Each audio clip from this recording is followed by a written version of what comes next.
RTP. 8:46.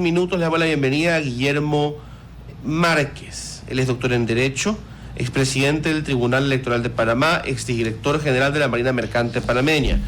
Con él hablaremos sobre el retiro de Panamá, el cuestionado retiro de Panamá de la lista de paraísos fiscales del Ecuador.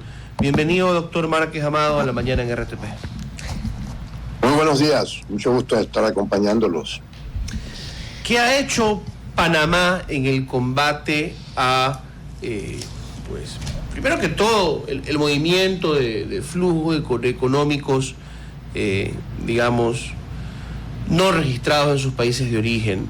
¿Qué ha hecho para darle calma a sus socios comerciales, como lo es el Ecuador, para salir de una lista de países considerados paraísos fiscales? Bueno, esto viene desde hace bastante tiempo ya. Estoy hablando de no menos de 10 años, en que Panamá, colaborando con organizaciones internacionales como la OCDE, como Gafi, ha estado haciendo paulatinamente medidas cada vez más restrictivas de las libertades que antes había en el sistema societario panameño, como por ejemplo la eliminación de las acciones al portador de las sociedades, de manera que todas las personas que sean accionistas de las sociedades se sepa quiénes son y no estén ocultas bajo el velo del anonimato. En segundo lugar, estableciendo medidas que hagan posible saber a qué se dedica cada una de esas sociedades. En muchos casos se trata solamente de que tienen bienes inmuebles, ya sea en Panamá o en otras partes del mundo también. Ha venido estableciendo e instrumentando controles para estar al tanto de qué es lo que hace cada sociedad, y son muchas, son más de 500.000 sociedades las que están establecidas en Panamá y que no pertenecen a intereses panameños.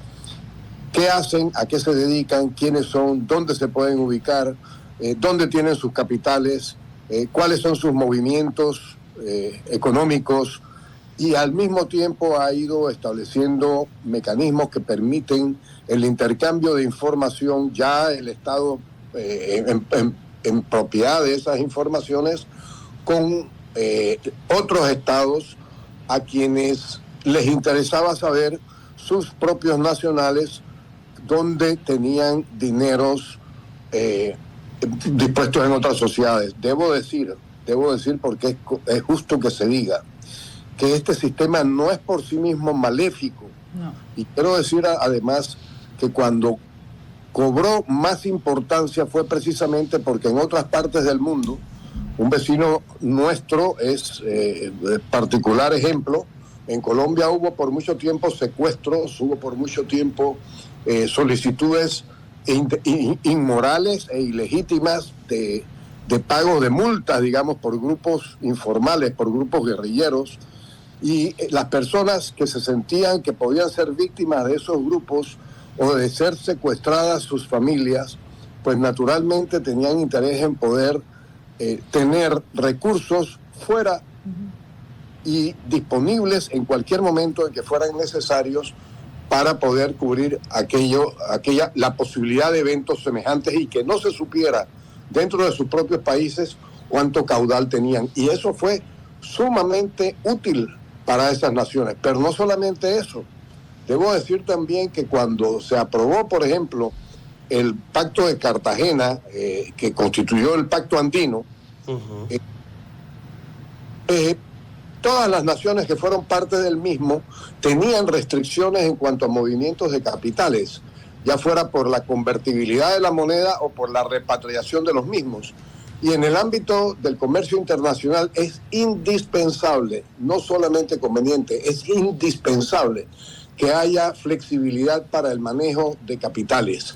De tal manera que, por ejemplo, una industria ecuatoriana, peruana, colombiana, chilena, en determinada oportunidad puedan hacerse de la compra de equipo industrial, que por ejemplo puede estar en una buena oportunidad de venta en Alemania, pero que si se deja pasar mucho tiempo acudiendo a los mecanismos formales internos para poder obtener los recursos, repatriar los dólares y obtener el equipo en menor precio.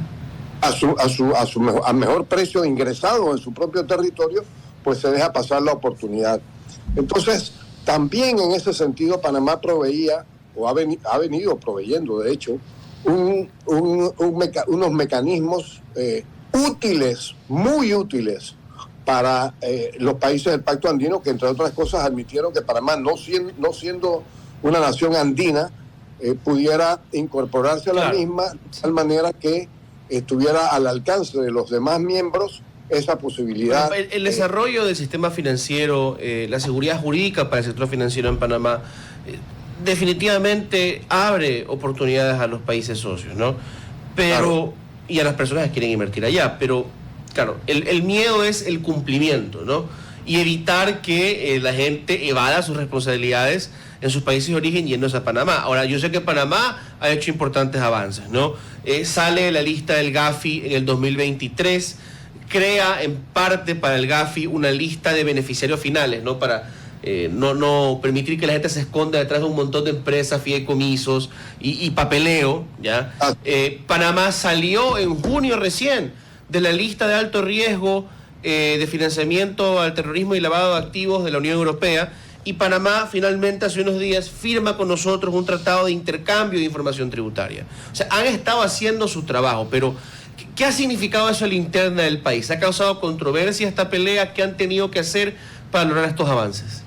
Pues sí ha causado controversias, porque cuando inicialmente las aspiraciones de las naciones ajenas a Panamá eran una especie de apertura total de todo lo que en Panamá había con respecto a las sociedades. Pero dado, como he explicado, que hay casos y que tienen muy buenas justificaciones para que exista lo que existe, pues en Panamá existía cierta reticencia, y también existía la reticencia de que entre nosotros los abogados, que de una u otra manera hemos dedicado parte de nuestros esfuerzos a constituir este tipo de sociedades y a proveer este tipo de vehículos a personas que legítimamente ejercen actividades en el exterior, sin perjuicio de que haya otras que no lo son y que no hacen no ejercen esas actividades legítimamente, pues a nosotros nos afectaba, y veíamos lo injusto que se estaba haciendo con aquellas personas que no estaban en ese tipo de actividades.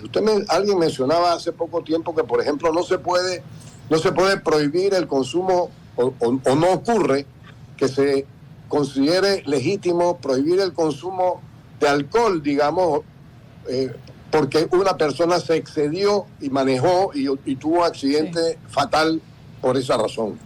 Como de la misma manera no se impide la importación de armas de defensa personal porque alguna persona la utilice para matar a otra persona. O lo mismo puede decirse con los cuchillos, lo mismo puede decirse con casi cualquier cosa, con los medicamentos, cuando se proveen en exceso a un paciente que como consecuencia de ese exceso pierde la vida.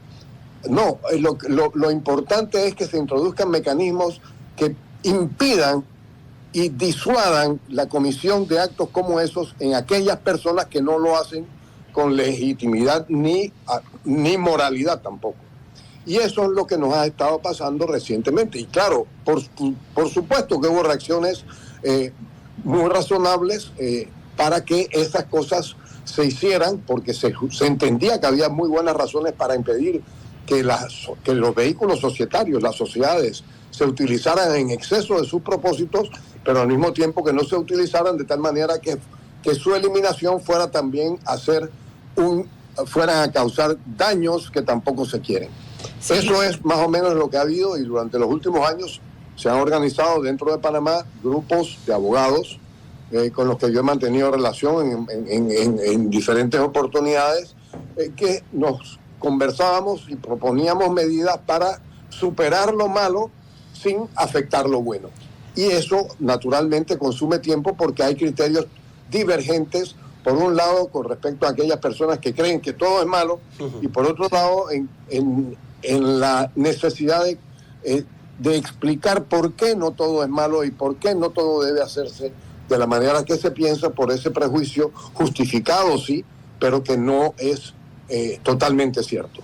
Y sí, justamente nosotros acá en el Ecuador siempre se ha básicamente hablado de Panamá como paraíso fiscal, cuando no es solo Panamá, en el mundo hay, o sea, si usted habla en Europa está Suiza, Mónaco, Luxemburgo, Irlanda, Liechtenstein, Andorra, en Asia, Singapur, Hong Kong, y entonces es como que siempre se le han cargado, o sea, más que todo del lado nuestro, se han cargado a Panamá, cuando hay, pero miles de, o sea, si usted habla, las Islas Caimán, Bahamas, Bermudas, y siempre, me acuerdo, acá en el Ecuador ha sido contra Panamá, y lo cual usted está diciendo eso, no está bien, no está bien que siempre hagan esa comparación solamente con Panamá. Pues por supuesto, pero no quiero decirle más, hay jurisdicciones legales en el mundo que tienen un sistema societario, digamos que aceptable por los parámetros a los que nos estamos refiriendo en este momento, pero que al mismo tiempo establecen unas especies de sinecuras, una especie de excepciones dentro de su propia jurisdicción que sí les permite constituir ese mismo tipo de sociedades. Yo le podría mencionar ciudades como, por ejemplo, Nevada en los Estados Unidos, en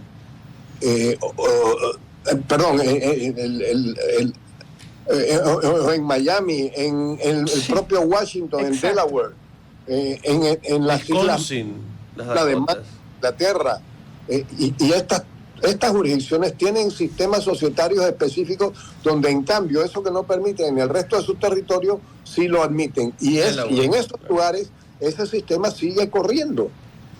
No solamente, y pareciera que hubiera habido una especie de enfoque en algunos pocos países y en toda América, en particular con respecto a Panamá.